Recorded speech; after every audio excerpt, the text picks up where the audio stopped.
Bom dia a todos. Bom dia, senador Paulo Paim. Trago aqui um abraço fraterno do nosso presidente da UGT Nacional, companheiro Ricardo Patá, que eu estou devendo uma visita lá, mas diga que eu vou. Estamos no aguardo. Ele hoje está numa reunião com o secretário-geral da OIT, lá na Argentina, mas pediu para que nós viéssemos aqui.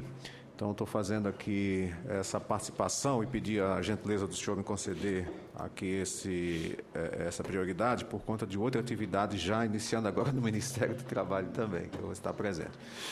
Mas, senador, eu quero também aqui fazer coro ao que o meu companheiro aqui da Nova Central Sindical, Moacir Tesk, falou.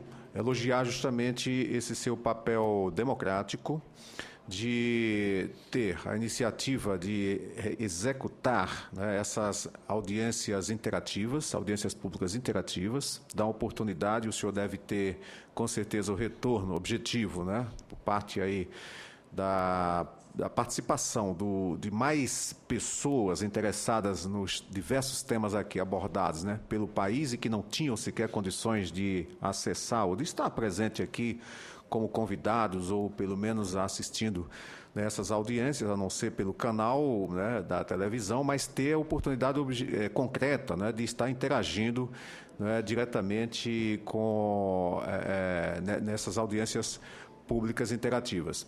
Então, a UGT elogia a sua forma de estar democratizando essas discussões. E nós temos passado para as nossas entidades sindicais todos os convites que o senhor nos encaminha, pedindo para que em cada um daqueles setores, né, de interesse daqueles temas, as pessoas ou aqueles companheiros dirigentes sindicais possam efetivamente estar participando. Então, o senhor está abrindo um canal de diálogo nunca visto realmente aqui no Senado Federal. Em seguida, sobre esse tema, senador, objeto dessa sua primeira sessão, eu quero dizer que, mais uma vez, senador, tá certo? A gente espera do senhor, como relator, né, do projeto da terceirização, que, ouvido, né, todos os reclamos, todas as opiniões, todas as sugestões colocadas pelos trabalhadores, né, de todas as tendências aqui, tendências que eu digo de centrais sindicais, evidentemente, o senhor tem agora uma oportunidade de construir realmente um relatório, né, que tenha condições de atender aos interesses dos nossos trabalhadores.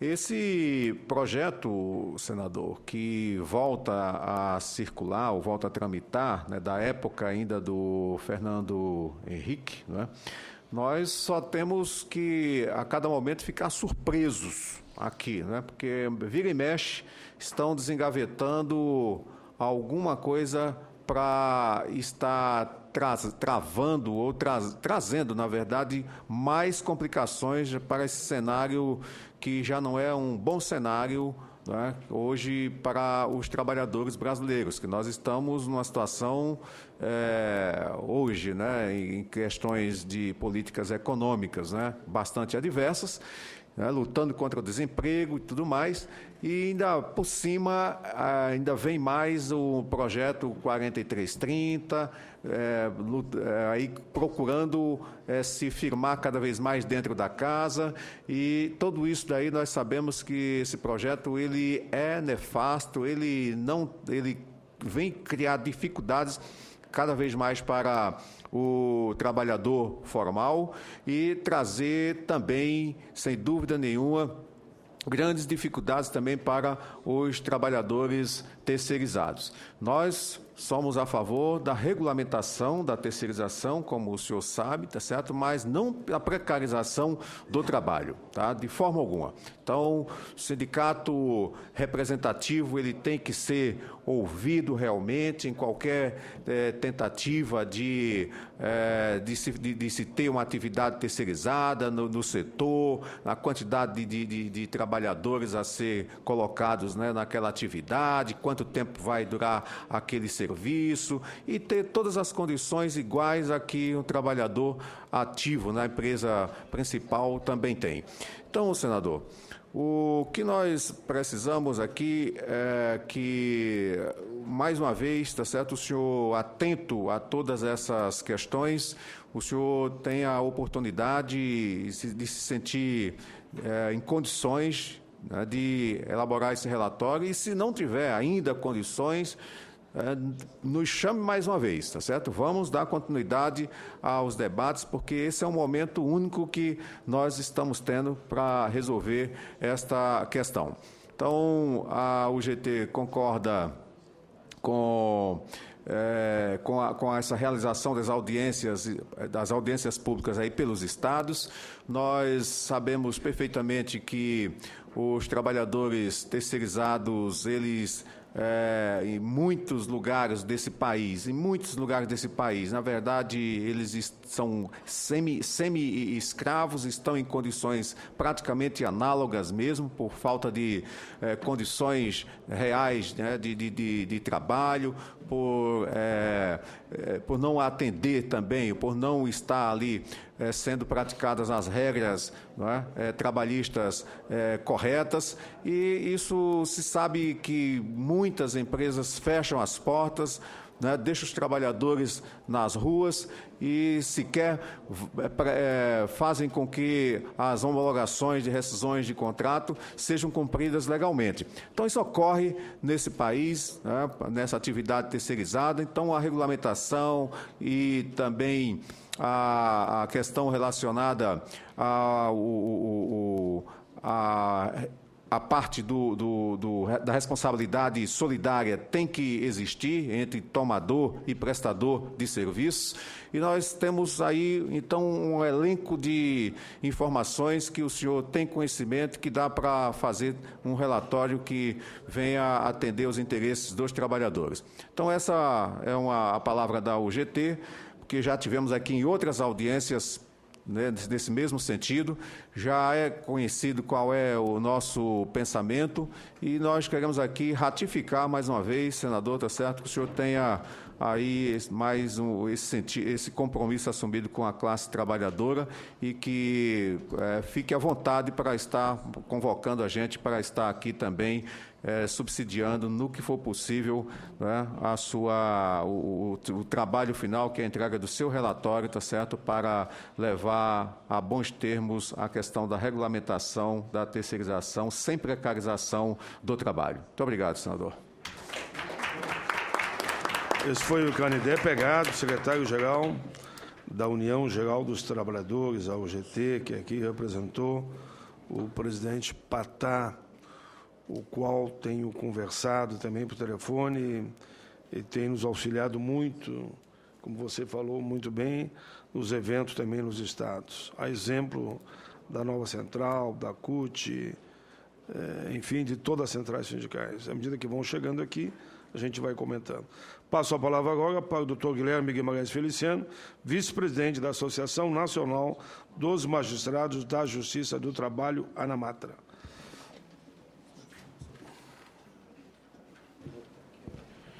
Bom dia, senador Paim, secretário Moacir, secretário Canindé, meu amigo Gumelo, meus caros companheiros.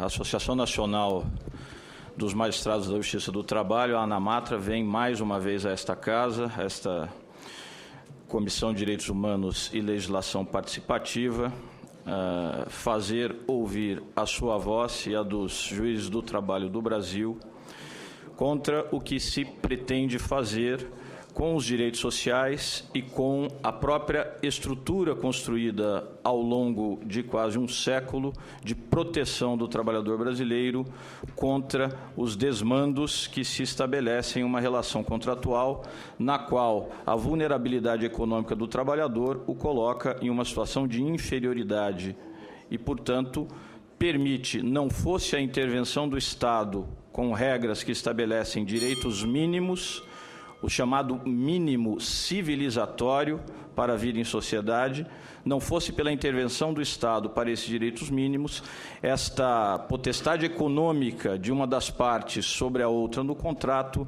faria que nós vivêssemos o que viveram os trabalhadores nos séculos XVIII e XIX. Então, sobretudo, lutar contra o que está no PLC 30, o que estava no PL 4330, o que vem agora com este projeto de lei ressuscitado de anos passados e que, se pudéssemos, poderíamos muito bem esquecer, mas que agora novamente vem à tona. Estes projetos todos, o que nos oferecem é exatamente um panorama de desmonte dos direitos sociais e de evidente retrocesso social. Sempre digo isto, e aqui, senador Paulo Paim, faço também minhas as palavras do secretário Moacir. Li com certo pesar a sua entrevista nas páginas amarelas da revista Veja. Cheguei a ouvir de alguns, talvez mais incautos, que isto representava uma certa decepção de Vossa Excelência com as bandeiras do progressismo, da social-democracia, e disse eu que não é absolutamente nada disto, e me permita dizer, se por acaso Vossa Excelência quiser depois complementar, significa apenas uma decepção com uma determinada estrutura que eventualmente já não acolhe devidamente os anseios de Vossa Excelência para com o futuro social desse país. As bandeiras do progressismo, da social-democracia, ainda estão presentes em Vossa Excelência, como estão presentes na Anamatra, e assim seguiremos. Para onde quer que Vossa Excelência vá, essas bandeiras estarão com Vossa Excelência e nós também estaremos com Vossa Excelência.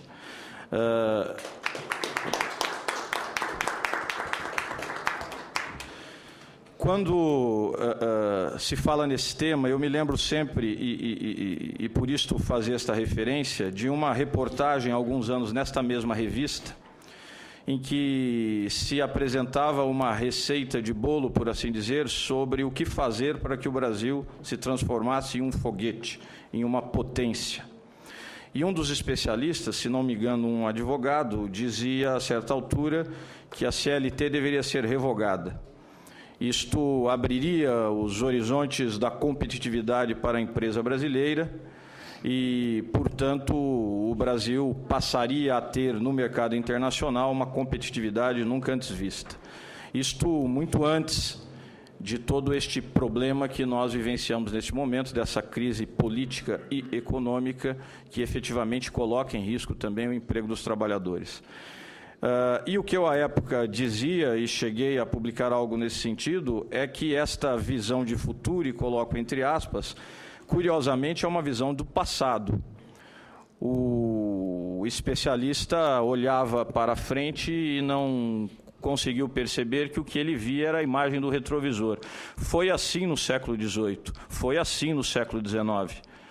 Não havia uma legislação de proteção, havia apenas o Estado mínimo. Entendia-se que nas relações contratuais entre trabalhador e empregador deveria prevalecer a vontade das partes a despeito da potestade econômica do empregador neste contexto. E, em função disso, tivemos tudo o que a história registrou, o que eu denomino de horrores da Revolução Industrial. Relatórios como o de Mallarmé na França, identificando crianças de 6 ou 7 anos trabalhando no chão da fábrica no sul da Inglaterra. Acidentes do trabalho e moléstias ocupacionais sem qualquer controle, porque exatamente houve necessidade na própria Inglaterra, no início do século XIX, de uma lei que estipulasse que os pequenos compartimentos, as pequenas dependências onde se produzia tecido, tivessem ao menos uma janela para ventilação. Era isso que nós vivenciávamos quando não havia leis mínimas para estabelecer patamares de proteção ao trabalhador. Isto não é o futuro, isto é o passado. Já temos no Senado Federal, isto é importante que se diga, uma alternativa certamente virão outras e certamente virá ao final, como produto de todo este trabalho que o senador Paim teve visitando tantas capitais em todo o país, propostas ainda melhores. Mas já há hoje no Senado da República uma alternativa. Eu me refiro ao PL 554 de 2015, que foi originalmente assinado pelo senador Paim e pelo senador Randolph, que já traz contrapontos para uma regulação minimamente civilizatória para a terceirização, proibindo terceirização em atividades fim, assegurando a responsabilidade solidária entre tomador e prestador, assegurando a responsabilidade solidária e objetiva do tomador em caso de acidente de trabalho no seu ambiente envolvendo trabalhadores da prestadora, assegurando isonomia salarial entre os trabalhadores da prestadora e da tomadora, estabelecendo o piso salarial da categoria profissional dominante como sendo o piso mínimo, inclusive, para os trabalhadores terceirizados, estabelecendo regras mínimas com relação ao meio ambiente de trabalho na relação entre terceirizado e tomador. E estabelecendo, inclusive, uma conceituação mínima sobre o que seja atividade fim e atividade meio, para que não haja mais esse discurso de insegurança jurídica. Então, já há alternativas. É preciso também, senador, fazer uma meia-culpa, talvez, e dizer que o Parlamento luta aqui não apenas contra as forças que, no próprio contexto do Legislativo, procuram trazer de volta uma realidade superada, a realidade das relações de emprego minimamente reguladas, mas também fora daqui e no Poder Judiciário temos decisões que, infelizmente, dificultam este caminho de construção do verdadeiro Estado Social e que, em determinado momento, terão de ser também repensadas. Apenas para fazer uma referência, há alguns anos, na verdade, há cerca de 2 anos, se não me engano, o Supremo Tribunal Federal julgou a ADI 1923 e, por 7 votos a 2, contrariando aqui, inclusive, o voto do relator originário, que foi o então ministro Aires Brito, reconheceu constitucionalidade à lei que permite, por assim dizer, que as chamadas OS, organizações sociais, possam atuar como agentes de terceirização quando se trata da prestação de serviços sociais considerados essenciais para o Estado, ligados à saúde, ensino, pesquisa, cultura e preservação ambiental. Nesses casos, o Supremo Tribunal Federal admitiu que essas organizações sociais possam ser contratadas pelo Estado, inclusive com dispensa de licitação, para a prestação desses serviços. O resultado disso é que no Estado de São Paulo, ouvido recentemente de um representante da POSP, nós já temos, inclusive, escolas, em que já não há mais servidores do Estado, mas apenas prestadores de serviço ligados a organizações sociais. Ou seja, de alguma maneira, até mesmo na atividade fim do Estado, já há uma autorização, e coloco também entre aspas, para a terceirização por meio destas organizações sociais. Isso precisa ser repensado, revisto, e talvez o Parlamento também seja um ponto de partida interessante para este novo olhar sobre este problema. E para encerrar, senador, a ANAMATRA gostaria de pontuar que, tal qual o direito social, também a Justiça do Trabalho hoje sofre uma ameaça de desmonte. E aí eu peço licença para fazer este desabafo institucional, se assim pudermos compreender.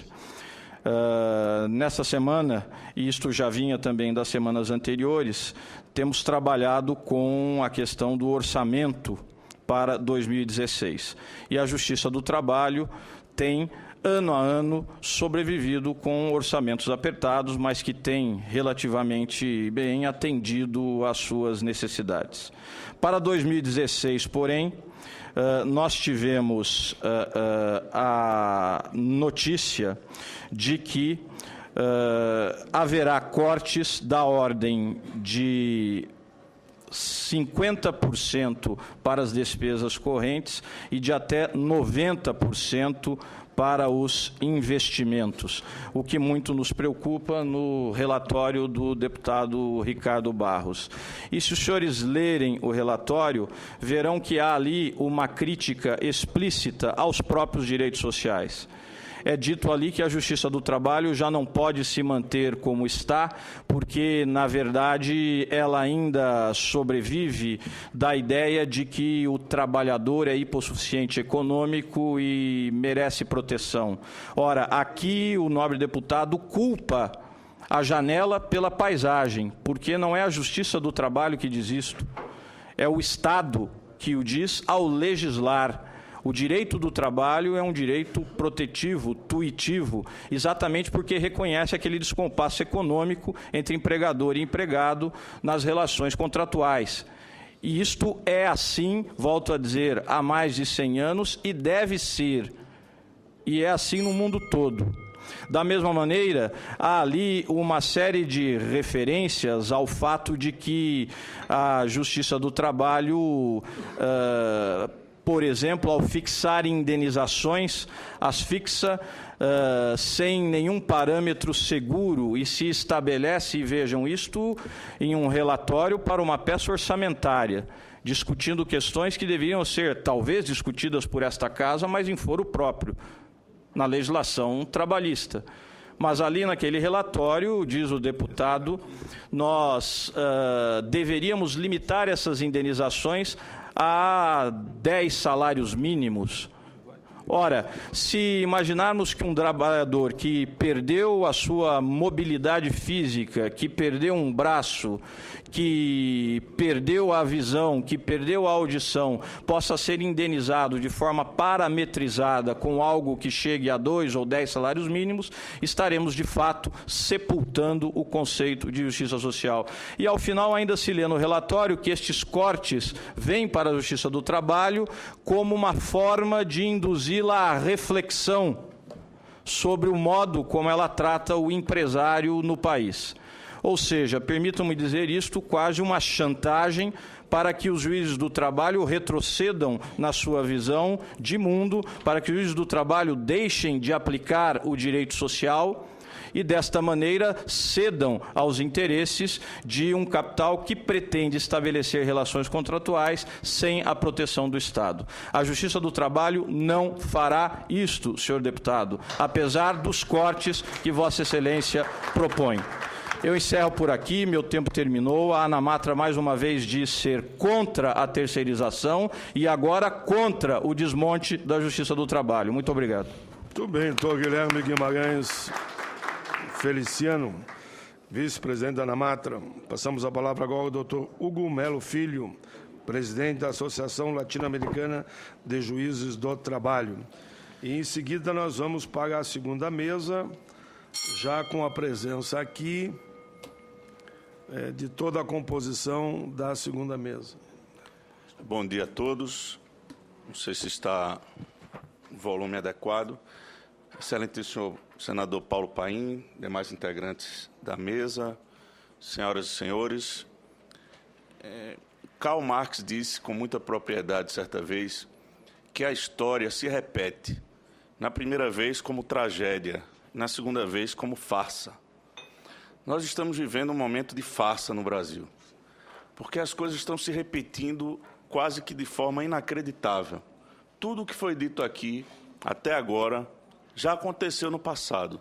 Tentativas que hoje são levadas a efeito, já foram levadas a efeito no passado. E é surpreendente que, passados 20, 15 anos, elas voltem à baila como se nunca tivessem sido apreciadas e rejeitadas por esta Casa, pela Câmara dos Deputados e pela sociedade brasileira. Vou centrar aqui a minha análise a 3 ou 4 aspectos. Em primeiro lugar, a questão da prevalência do negociado sobre o legislado. Senhores e senhoras, esse é um tema do século passado, basicamente. Nós começamos a discutir isso nos finais do século XX. Isso foi absolutamente rejeitado em 2002, no início do atual século, e ficou dormitando aqui no Congresso Nacional até que agora se pretende ressuscitar essa temática. Temática que já foi rechaçada pela sociedade brasileira há 20 anos passados, praticamente. Agora ressurge a ameaça de que haverá a prevalência do negociado sobre o legislado ou da tentativa de implementação deste propósito. Temos o problema do verdadeiro golpe que se pretende aplicar com o processo de impeachment que teve início aqui na Câmara dos Deputados. Todos nós sabemos, e até o Reino Mineral sabe, que não há nenhuma comprovação da prática de crime de responsabilidade pela Presidente da República que pudesse ensejar o início de um processo que se destinasse ao seu afastamento, ao seu impedimento e posterior afastamento das suas funções de chefe de Estado e de governo. Entretanto, se insiste nesse propósito, repetindo-se o que já aconteceu no Brasil de forma trágica e agora se pretende implementar mediante farsa. Refiro-me ainda, na linha do que denunciou o meu colega e amigo Guilherme Guimarães Feliciano, a tentativa de desmonte, de extinção da Justiça do Trabalho no Brasil. Os senhores todos sabem que nos finais da década de 90 do século passado, aqui nesta casa se tentou extinguir a Justiça do Trabalho. Foi criada uma comissão parlamentar de inquérito para apreciar os problemas da Justiça do Trabalho, exclusivamente da Justiça do Trabalho, como se os problemas do judiciário se restringissem a esse ramo especializado e não fossem, na verdade, um caráter genérico de todos os ramos do judiciário no Brasil. Em seguida, depois de apuradas essas questões, pretendeu-se efetivamente, na reforma judiciária que se levava naquela época, a extinção que chegou a ser proposta pelo senador Aloysio Nunes naquele momento e que depois foi rejeitada por esse Congresso Nacional. Agora, de forma escancarada, se pretende extinguir a Justiça do Trabalho, porque não é razoável admitir que a Justiça ou um ramo do Judiciário, que já vive com um orçamento apertadíssimo, como nós vivemos hoje, para que os senhores tenham ideia, não há na capital de Pernambuco um fórum da Justiça do Trabalho. Os juízes do trabalho estão trabalhando na cidade vizinha de Jaboatão dos Guararapes, porque Recife não tem um fórum trabalhista. E não tem um fórum trabalhista porque não há verba orçamentária necessária para a construção ou mesmo o aluguel de um prédio que se destinasse a esse fim.